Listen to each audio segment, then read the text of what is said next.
The ancient Egyptians were very big on insurance. So they had lots of safety nets in case one thing didn't work, one spell didn't work, there was a backup spell.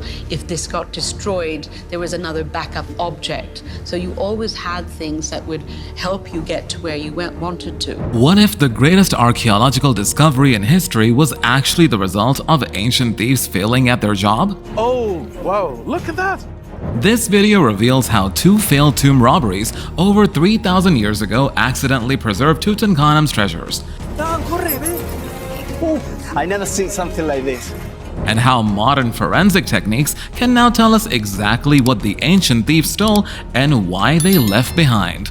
By the end, you'll understand how crime scene analysis of a 3,000-year-old burglary solved mysteries about ancient Egypt that historians couldn't crack for decades. There was such a high mortality rate for infants and sort of stillborn children in the ancient world that it's not surprising.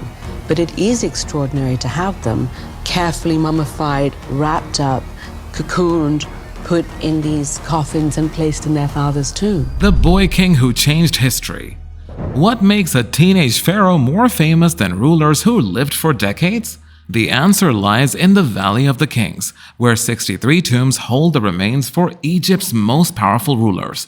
The Valley of the Kings served as a royal cemetery for over 500 years, from the reign of Thutmose I around 1500 BC to the end of the New Kingdom around 1070 BC. Hidden in the limestone cliffs west of Luxor, this ancient necropolis was chosen for its isolation and the natural pyramid shape of the mountain peak Al-Qurn that towers above it. Ancient Egyptians believed the western deserts was the realm of the dead, where the sun god Ra traveled each night before being reborn at dawn. The Valley of the Kings became the earthly entrance to this underworld, where pharaohs would begin their eternal journey. Tutankhamun became pharaoh at just 9 years old around 1334 BC, when most children today are learning to read. This boy was ruling one of the world's greatest civilizations. He inherited a kingdom in chaos from his father Akhenaten, who had abandoned Egypt's traditional gods to worship only the sun god Aten. The young pharaoh's court included some of the most powerful people in the ancient world. His advisor Ai had served precious pharaohs and would later become pharaoh himself. General Horemheb commanded Egypt's mighty army and would eventually rule after Ai's death. These experienced officials guided the boy king through the complex politics of ancient Egypt. And colorization really brings out something. There is this amazing helmet mask of solid gold inlaid with glass. Nobody had ever seen this before. A pharaoh laid exactly as he had been by the priests. Tutankhamun's queen, Ankhesenamun, was probably his half-sister. Following royal tradition, she was the daughter of Akhenaten and the famous queen Nefertiti. Their marriage united different branches of the royal family and strengthened Tutankhamun's claim to the throne.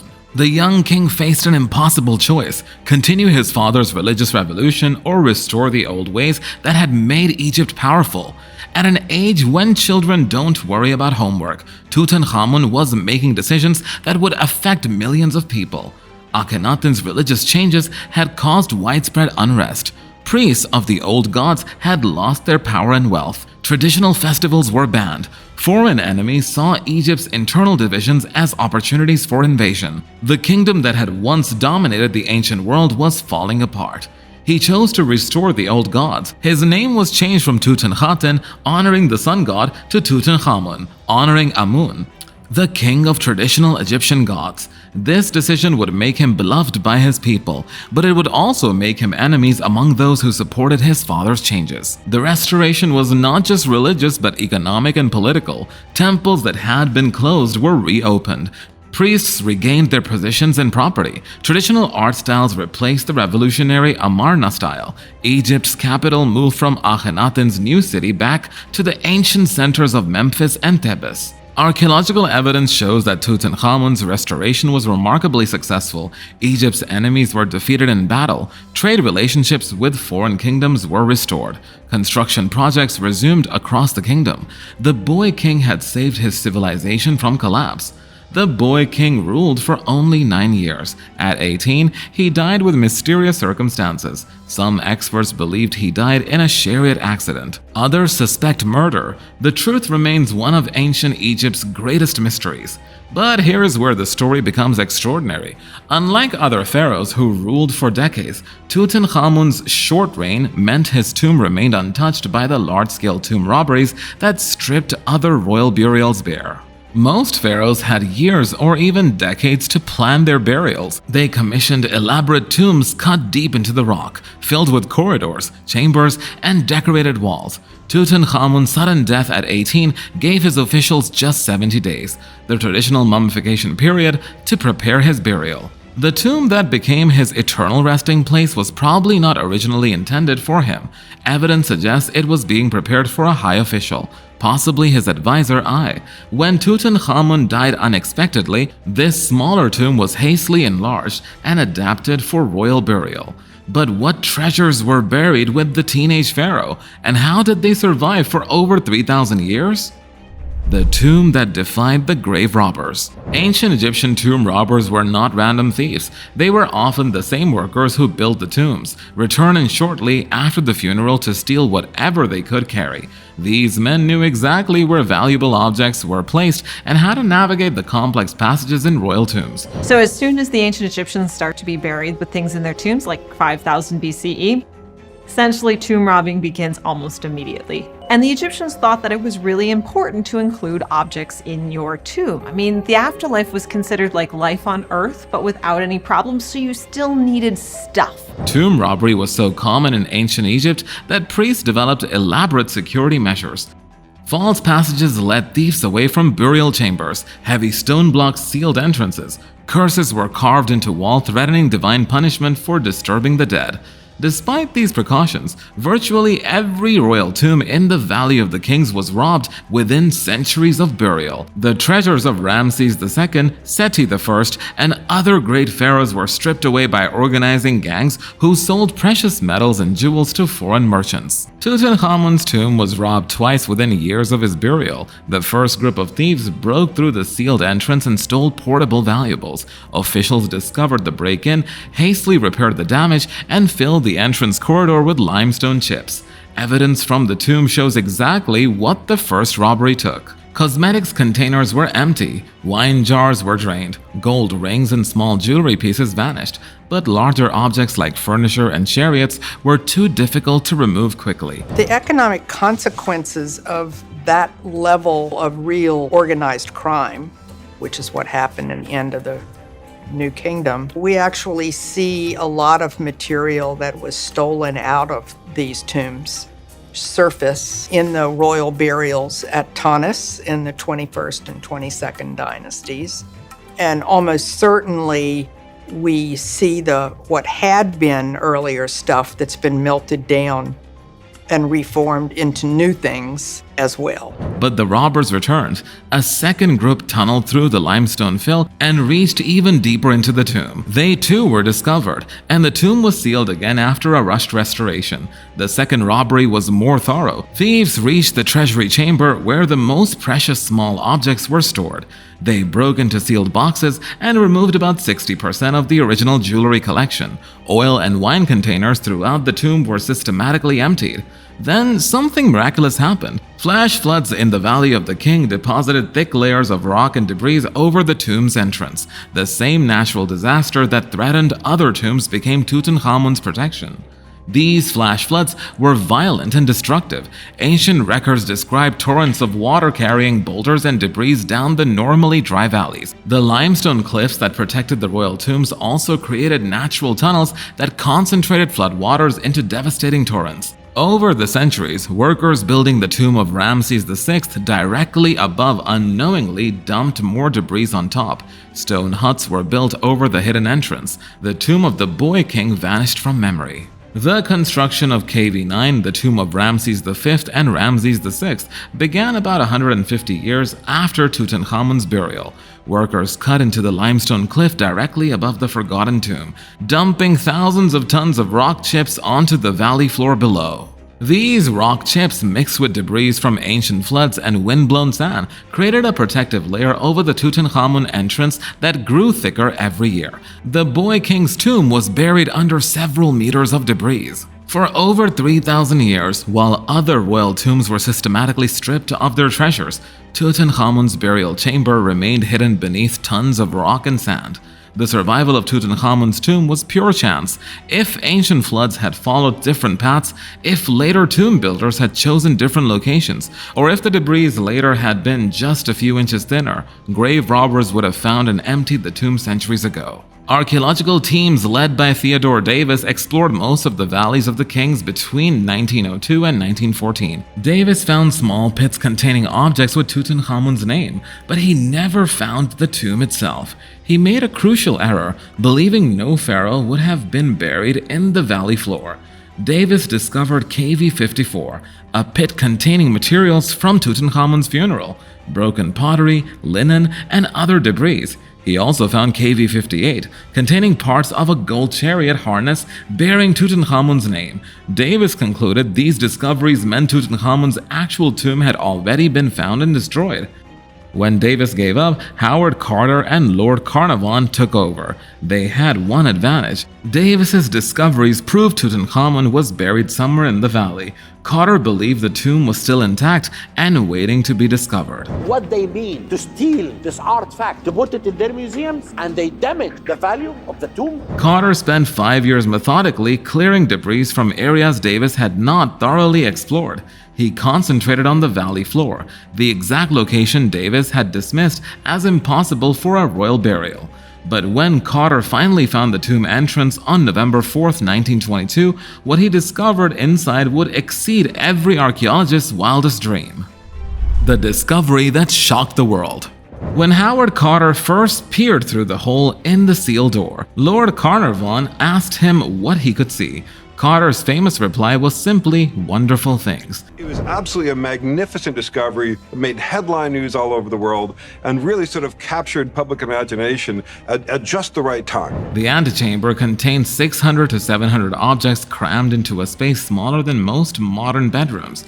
Golden furniture was stacked in tangled piles. Dismantled chariots filled one corner. 2 life-size statues of Tutankhamun flanked the entrance of the burial chamber like ancient guards. But this was just the beginning. The burial chamber itself was almost completely filled by 4 nested golden shrines. Inside these shrines was a stone sarcophagus. Inside the sarcophagus were 3 nested coffins. The innermost coffin was made of solid gold weighing 243 pounds. Inside that golden coffin lay Tutankhamun's mummy, wearing the most famous artifact ever discovered, his golden funeral mask. The tomb contained 5,398 individual objects.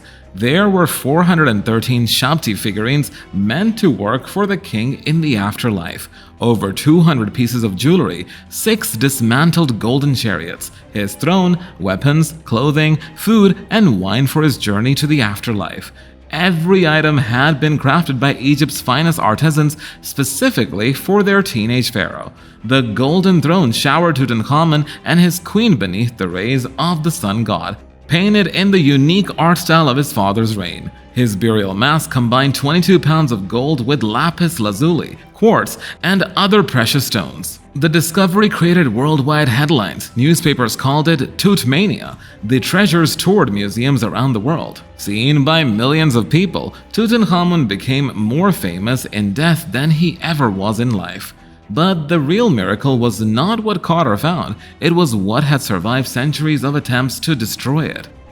The treasures that almost vanished forever. When Carter's team opened the tomb, they discovered that time had become the enemy. Nearly 100 years before modern conservation techniques, the artifacts were deteriorating rapidly. Leather objects had dissolved into pitch-like masses. Textiles had turned into black powder. Wooden furniture was warped and fragile. Every surface was covered with a mysterious pink film that experts still struggle to identify completely. The biggest threat came from an unexpected source: the preservatives used by Carter's own team. In 1922, archaeologists coated artifacts with paraffin wax to prevent decay. But 100 years later, the wax had hardened and made the artifacts brittle. At the Grand Egyptian Museum in Cairo, conservation experts now race against time to save these treasures. Ahmed Abdrabu leads teams using scalpels and the advanced techniques behind ancient craftsmanship. Modern analysis has revealed that ancient Egyptian craftsmen possessed techniques that rival today's technology. The gold covering on Tutankhamun's coffin is as thin as modern shrink wrap, yet it has survived for over 3 millennia. Researchers discovered that artisans could not apply gold directly to carved wood. Instead, they used linen bandages to create a perfectly smooth surface, then applied the gold leaf. This 3,300-year-old technique was known only to the most skilled craftsmen closest to the pharaoh. The weighs 22 pounds and contains gold so pure that it barely shows signs of tarnish after thousands of years. Ancient metalworkers achieved a level of craftsmanship that modern jewelers struggle to match. X-ray analysis revealed that many objects in the tomb had been modified during Tutankhamun's reign. His golden throne originally bore his birth name Tutankhaten, but this was changed to Tutankhamun when he restored the old gods. The hasty alterations showed the political pressure the young king faced. Some artifacts may not have been made for Tutankhamun at all. The faces on his second coffin and canopic jars differ from other portraits of the king. Experts believe these were originally created for another ruler, possibly Smenkhkare or Neferuaten, and adapted for Tutankhamun after his unexpected death. This reveals a shocking truth about ancient Egyptian royal workshops. When pharaohs died unexpectedly, artisans repurposed existing artifacts rather than creating everything from scratch. The pressure to complete burial preparations within 70 days meant even the richest civilizations in history had to recycle royal grave goods. But the most shocking discovery was not what ancient craftsmen made, it was what tomb robbers left behind. The crime scene that revealed ancient secrets. Tutankhamun's tomb is one of history's most important crime scenes. The evidence left by ancient thieves had taught modern experts more about tomb robbery than decades of studying other sites. The robbers were highly selective. They stole metal vessels but left golden artifacts that were harder to melt down. They took cosmetics and perfumes, proving the robberies happened soon after burial. These fat-based products would have spoiled within a few years. One box contained gold rings wrapped in a scarf. Carter believed these had been dropped by thieves who were caught in the act. The restoration team hastily placed these rings in the nearest container before sealing the tomb again. Evidence shows the first group of robbers only reached the antechamber. Broken objects found in the corridor fill all came from this outer room. The second group of thieves reached the treasury, where the most valuable small objects were stored. Records show that about 60% of the original jewelry in the treasure boxes was stolen. The thieves knew exactly what to look for and how to carry it away without detection. But the robbers made one crucial error. They focused on objects that could sell quickly and ignored items with historical value. They left behind wine jars labeled with regnal years that allowed modern experts to determine Tutankhamun ruled for 9 or 10 years. They ignored funerary garlands containing flowers and fruits that could only have been available from mid-March to mid-April. This evidence pinpointed when Tutankhamun's funeral took place, solving a mystery that had puzzled historians for decades. The thieves also left behind 2 tiny coffins in the treasury containing the mummified remains of Tutankhamun's stillborn daughters. These tragic discoveries proved the young king had no living heirs, explained the power struggle that followed his death. But what do we know about the man who was buried with these incredible treasures? The mummy that rewrote ancient history.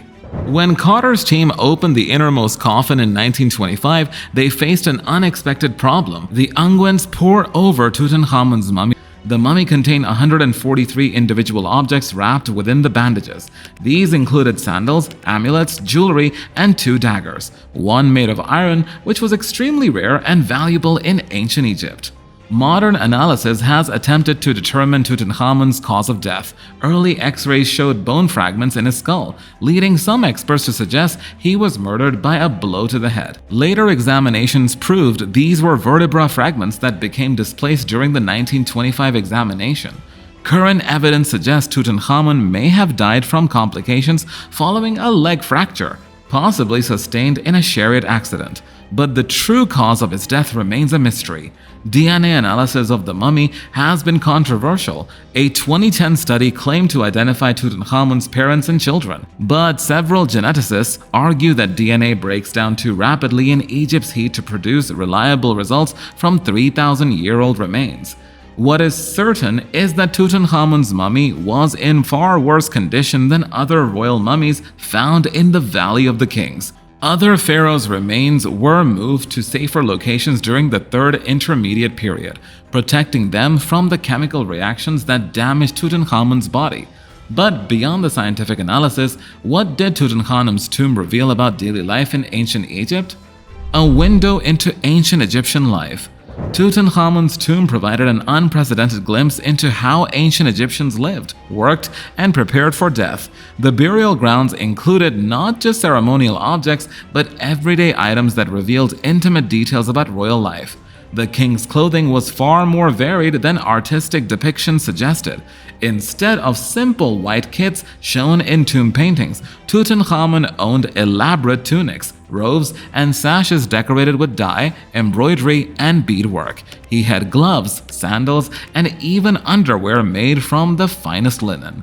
Personal items included a foldable bed, the only intact example known from ancient Egypt. Some boxes used turn knob latches that Carter called the oldest known examples of such mechanisms. Musical instruments included a pair of trumpets that could still be played after 3,000 years. And so to the trumpets themselves. They are still displayed in the Cairo Museum. They are unique in that nothing like them has been found before or since. Seemingly, they are in perfect condition. One trumpet is of beaten copper, and the other of silver, chased in an intricate design. Being only 18 inches long, they are very difficult to sound. A professional trumpeter was obviously called for, so auditions were held, and the choice fell on a bandsman from one of the British Hussar regiments then stationed in Egypt. As the proposed date of the broadcast approached, letters began to come in. The tomb contained about 130 staffs, including one labeled a reed staff, which His Majesty cut with his own hand. This suggests the young kid enjoyed crafting objects himself rather than simply having everything made by servants. Childhood items prove that Tutankhamun had a normal boyhood despite his royal status. The annex contained toys, a box of paints, and a fire lighting kit. These personal possessions humanized a ruler who died over 3 millennia ago. Food and drink provisions included wine jars from specific years and regions, meat preserved for the afterlife, and basket of fruits. The variety showed how ancient Egyptian preservation techniques allowed the dead to enjoy the same foods they loved in life. Weapons revealed both ceremonial and practical aspects of kingship. Alongside golden daggers and decorative shields were practical bows, throwing sticks, and khopesh swords. Even as a teenager, Tutankhamun was expected to be both a religious leader and a military commander.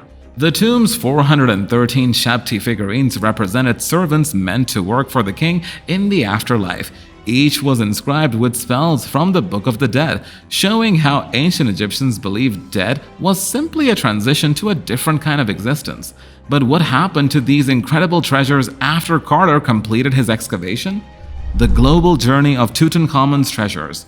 After Carter finished excavating the tomb in 1932, most artifacts were sent to the Egyptian Museum in Cairo. For decades, only the most famous pieces were displayed, while thousands of objects remained in storage. Selected treasures began touring the world in museum exhibitions starting in 1961. These tours served multiple purposes: raising money for the Egyptian government, improving diplomatic relations with host countries, and sharing ancient Egyptian culture with millions of people worldwide. The most successful tour ran from 1972 to 1981, visiting museums across Europe, North America, Japan, and Australia. Over 8 million people saw these exhibitions, making Tutankhamun the most famous pharaoh in history. But the constant travel took its toll. Priceless artifacts faced risks from transportation, changing climates, and handling by museum staff worldwide. Some objects showed signs of damage from their global journeys.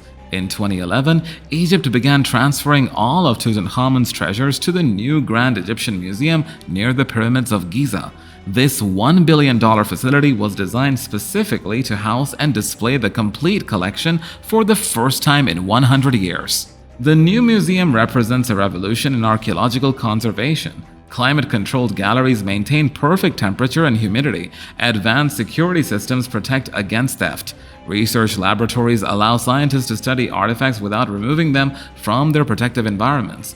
For the first time since Carter's discovery, visitors will be able to see all 5,398 objects from Tutankhamun's tomb in one location. The museum is expected to attract millions of visitors annually, making it one of the world's most important cultural destinations. But the Grand Egyptian Museum faces modern challenges. Political instability in Egypt has affected tourism. Economic pressures made it difficult to maintain the advanced conservation systems these priceless artifacts require. International cooperation has become essential. The Getty Conservation Institute, UNESCO, and Museum Worldwide provide expertise and funding to ensure these treasures survive for future generations. But what new secrets are modern archaeologists still discovering about Tutankhamun and his era? The ongoing search for answers. Nearly 100 years after Howard Carter's discovery, archaeologists continue uncovering new information about Tutankhamun and his world. Advanced technology reveals secrets that 1920s excavation techniques could never have detected. Ground-penetrating radar scans of the burial chamber in 2015 suggested hidden rooms behind the decorated walls. Some experts theorized these chambers might contain the burial of Queen Nefertiti and other members of Tutankhamun's family. Follow-up examinations in 2016 and 2018 found no evidence of hidden chambers, but the search continues. New scanning technologies might reveal secrets that current methods cannot detect. West side of the wall here, we have a solid rock. From the stick of the King Tutankhamun to the end of the wall, we find another read of the radar scan. It tells us that we have here something behind. It could be another chamber behind. Modern excavation in the Valley of the Kings seek tombs of officials who served Tutankhamun. Professor Nozomu Kawai leads teams searching for burial chambers of the elite administrators who ran ancient Egypt during the boy king's reign. At Saqqara, archaeologists have discovered tombs containing officials from Tutankhamun's government. These finds provide context for understanding how the young pharaoh's court functioned and how his policies affected ancient Egyptian society. Research teams study quarries where stone from Tutankhamun's building projects was extracted. John Ward and Maria Nilsson have found evidence that Tutankhamun commissioned construction work previously unknown to historians. Chemical analysis of artifacts continues revealing manufacturing techniques. Scientists studying the famous golden mask recently discovered it was assembled from multiple pieces rather than being created as a single casting. This shows even the most iconic ancient Egyptian artifacts hold undiscovered secrets. DNA research, while controversial, continues attempting to identify Tutankhamun's family relationships. New techniques for extracting genetic material from ancient remains might eventually provide definitive answers about his parentage and descendants. Digital reconstruction allows scholars to study objects that are too fragile to handle. Three-dimensional scanning captures microscopic details that reveal how ancient craftsmen worked and what tools they used. So, what is the ultimate significance of Tutankhamun's tomb for our understanding of ancient civilization? The boy king's eternal legacy. Almost 3,500 years after his death and 100 years after his rediscovery, Tutankhamun continues to captivate the world. His tomb represents far more than a collection of golden artifacts. It is a time capsule that preserves the hopes, beliefs, and achievements of one of history's greatest civilizations. The boy king who ruled for only 9 years became more famous than pharaohs who governed for decades. His tomb survived when others were plundered because of a combination of natural disasters, hasty burials, and simple luck. The 5,398 objects buried with Tutankhamun show us how ancient Egyptians lived, worked, and prepared for death. They reveal advanced craftsmanship techniques, religious beliefs, and daily customs that would otherwise be lost to history. But perhaps most importantly, Tutankhamun's tomb demonstrates the power of preservation. Without Howard Carter's careful excavation and documentation, these treasures would have remained hidden forever. Without modern conservation efforts, they would crumble to dust. The Grand Egyptian Museum represents humanity's commitment to protecting our shared cultural heritage. Every tourist who visits, every student who studies these artifacts, and every student who analyzes them helps ensure that Tutankhamun's legacy survives for future generations. His treasures have traveled the world, been seen by millions of people, and inspired countless books, documentaries, and research projects. The teenage pharaoh has become archaeology's greatest ambassador, proving that the past has the power to illuminate the present and inspire the future.